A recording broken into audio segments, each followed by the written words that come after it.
여기에 경기 후 이강인 선수의 인터뷰도 화제가 되고 있는데요. 다른 선수들과 마찬가지로 믹스트 존에서 취재진의 인터뷰 요청에 응한 이강인 선수입니다. 다른 선수들과 마찬가지로 오늘 경기 소감, 팀 내에서의 지시사항과 대표팀 내에서의 지시사항의 차이 등을 물으며 일반적인 인터뷰를 이어가고 있었습니다. 그러다가 충격적인 일이 벌어졌는데요. 다들 난리가 난 상황입니다.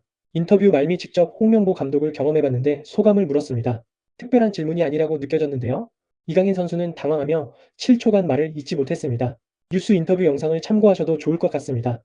저작권 이슈로 다 담지 못한 점 양해를 부탁드립니다.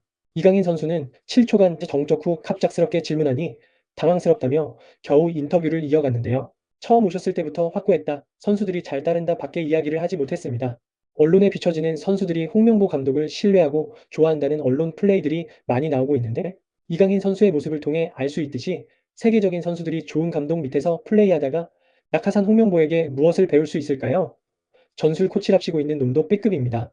그냥 이강인 선수가 해줄 수 있는 말은 선수들이 감독님을 잘 따른다가 최고의 립서비스인 것입니다. 선수들이 무척이나 안타깝습니다.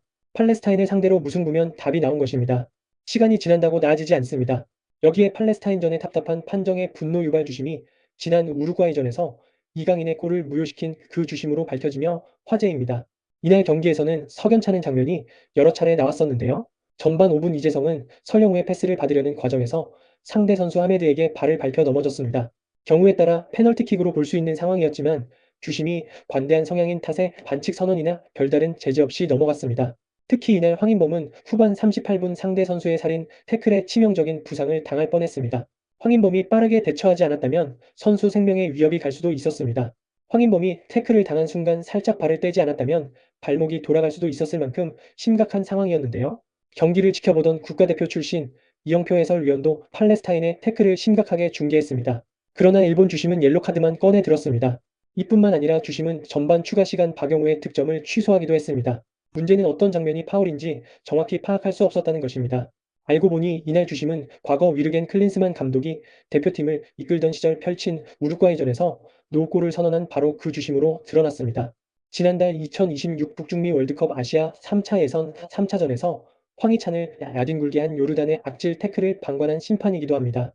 지난해 3월 한국과 우루과이의 평가전에서 주심이었던 아라키 유스케는 한국이 1대2로 밀리던 후반 27분 이강인이 왼쪽에서 올린 코너킥이 이재성의 머리를 맞고 튀어 올랐다가 김영권의 헤더로 연결됐음에도 VAR 온필드 리뷰까지 거친 뒤 결국 골 무효를 선언한 바 있습니다.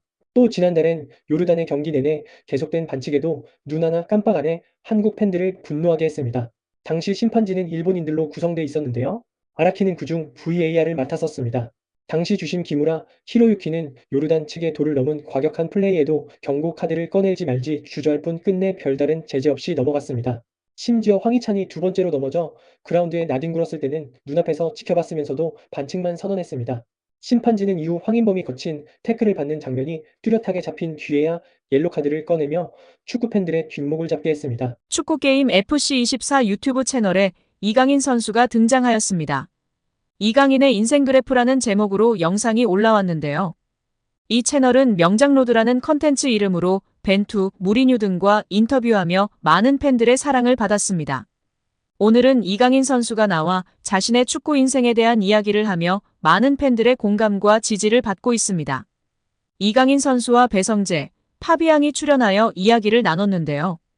이강인 선수는 그때부터 생각이 제 아버지가 되게 스포츠를 좋아하셨고 축구를 좋아하셔가지고 태어나기 전부터 축구선수가 됐음 했었던 것 같아요. 슛돌이 시절이 인상 깊고 많이 기억나지만 태어났을 때부터도 인상적이었던 것 같아요. 배성재 아나운서는 슛돌이 다음으로는 2011년 발렌시아 유스라고 쓰셨는데요. 근데 사실 궁금한 건 요때 당시의 재능을 알아보고 얼마나 많은 클럽에서 연락이 왔었는지 궁금하거든요. 라며 질문을 이어갔습니다. 이에 이강인 선수는 많은 클럽에서 연락이 왔다기보단 제가 테스트를 받으러 갔었고 되게 신기한 게 한국은 태어났을 때부터 한 살이고 외국은 아니잖아요. 한국식 나이로 처음에 이야기를 해서 테스트를 한 살 많은 형들이랑 하게 되었어요. 정말 저만 요만하고 저보다 다들 머리 반 개 혹은 머리 한 개씩은 다 컸던 기억이에요. 처음 갔을 때, 와, 이 친구들은 진짜 잘하구나라고 느꼈었던 것 같아요. 근데 그 이유 중에 하나가 저보다 한 살이 많잖아요. 그래서 그랬던 것 같기도 하고, 그렇게 보다가 거의 끝날 때쯤, 이제 제가 2001년생인 거를 클럽에서 안 거예요. 그래서 이제 마지막 날, 제 나이에 맞는 친구들이랑 해서 경기를 했었던 것 같아요. 그래서 어떻게 운 좋게 잘 돼서 이렇게 입단할 수 있게 되었던 것 같아요. 라고 발언했습니다. 이어 파비앙은 타국에서 생활하는 것이 저는 성인이 되어서도 힘들었는데 어린 나이에 힘들었을 것 같다. 어땠냐고 물었습니다. 이강인 선수는 너무 저는 어렸었던 것 같아요. 너무 어려서 별 생각이 없었던 것 같아요. 그리고 제가 혼자 갔다면 저는 절대 좋은 선수가 될 수 없었을 거라고 생각을 하고 있어요. 저를 만들어준 제일 큰 부분이 저는 제 가족이었던 것 같아요. 가족이 저한테 너무 큰 힘이 되어 주었고 힘든 순간에도 그리고 좋은 순간에도 항상 제 옆에 있어줬던 가족이기 때문에 정말 가족이 큰 저한테는 큰 존재고 큰 역할을 해준 것 같아요. 누나들이랑 또 부모님들이 오히려 또 뒤에서 고생을 하셨을 수도 있고 그걸 이제는 특히 누나들은 솔직히 말해서 누나들도 어렸잖아요. 저는 이제 제가 축구를 하러 그리고 제가 좋아하는 거를 하고 제 꿈을 위해서 간 건데 누나들은 솔직히 말해 그 어린 나이에 친구들이랑 있는 것도 좋고 한국에서 할 것도 더 많고 그래서 결국엔 제 꿈을 위해 이렇게 같이 희생해 준 거에 대해 너무 저는 고맙게 생각하고 있어요. 이후 11살부터 쭉 해외에서 스페인에서 축구를 했는데 어떠셨나요? 라며 배성재 아나운서가 질문을 이어갔습니다. 이강인 선수는 스페인에는 항상 A팀과 B팀이 있어요. 스페인을 처음 갔을 때부터 어린 친구들도 A팀, B팀이 있어서 절대 어린 친구들이 긴장을 놓칠 수 없게 만드는 시스템이 있는데 이번 연도에는 A팀에 있는데 다음 연도에 B팀으로 가는 거는 그 어린 친구들한테도 창피한 부분이잖아요. 근데 그 선수가 그렇게 실력을 못 보여주면 다음 연도에는 방출을 당하거나 이렇게 되는 게 현실이잖아요. 저는 어렸을 때 내년에 내가 B팀으로 가면 어떻게 될까?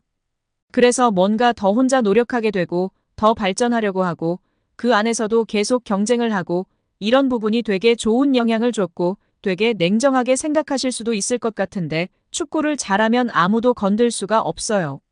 그렇죠. 실력으로만 이게 평가가 되고 그 어린 친구들도 어른들이 봤을 때는 와, 어린애들이 저래도 되냐? 로 생각할 정도로 정말 냉정한 세계에서 축구를 하는 거기 때문에 그런 부분에 있어서는 저는 매우 긍정적으로 생각을 하고 있어요. 그 부분이 저를 항상 매 순간 더 발전하게 만들었던 것 같고 그래서 저한테는 되게 중요한 시절이었던 것 같아요. 이 시기가 발렌시아에서 1군 데뷔한 시기보다 더욱 인생에 있어 가치 있는 시간이었던 것 같아요. 오늘 영상은 여기까지입니다. 끝까지 시청해주셔서 감사합니다. 늘 건강하시고 더 좋은 영상으로 찾아뵙겠습니다. 구독과 좋아요도 잊지 마시고 부탁드립니다. 감사합니다.